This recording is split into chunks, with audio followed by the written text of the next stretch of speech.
প্রায়া দা দ্রাগার পথে এখনো হেঁটে যাচ্ছি, কিন্তু চারপাশে পাহাড় আর খুব সুন্দর জংলি ফুল ফুটে আছে, হলুদ বেগুনি। কি সুন্দর দৃশ্য! মানে এখনো আমি টুরিস্ট স্পটে যাইনি, এখনো আমি রাস্তায়, কিন্তু রাস্তার দুই পাশের দৃশ্য তো সেই সেই সুন্দর।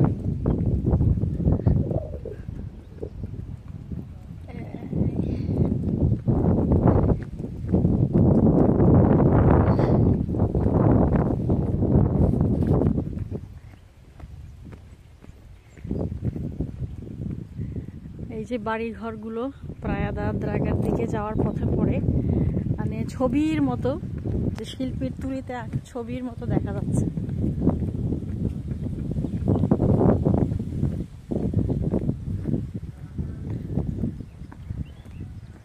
তো এখানে আসলে বোঝাই যাচ্ছে না যে আমি আসলে লিসবনেই আছি, কারণ যেহেতু এটা সিন্ত্রা পার্টে পড়েছে, সুতরাং বলাই চলে যে আমি, যেহেতু এখানে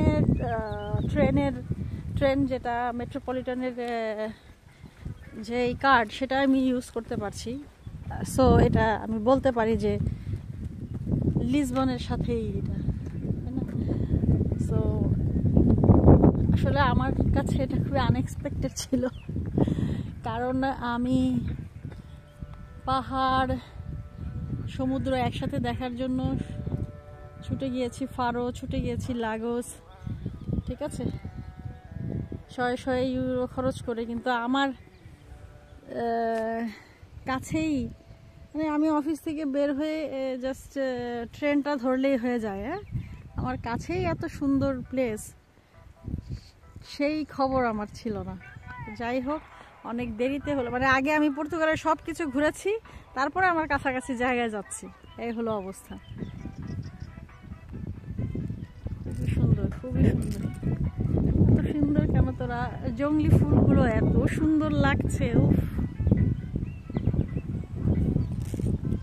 এত ধরনের, এত রং বেরঙের, যে বিভিন্ন ধরনের বাটারফ্লাই।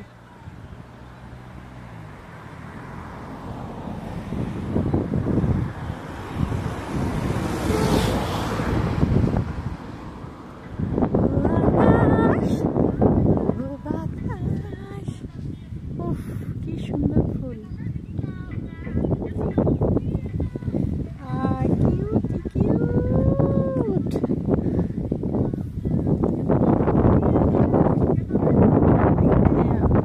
রেস্টুরেন্ট আছে, গাছ ছেড়ে রেখেছে।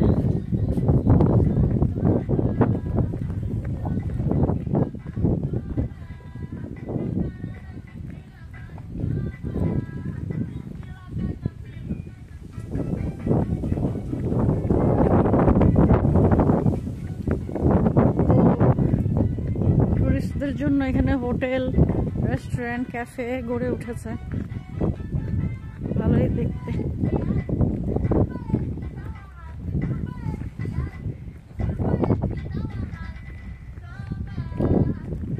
তো আমার মোবাইলের চার্জ প্রায় শেষের দিকে, আপাতত মোবাইলটা অফ রাখছি, প্রায় দা দ্রাগা গিয়ে আবার ভিডিও করব।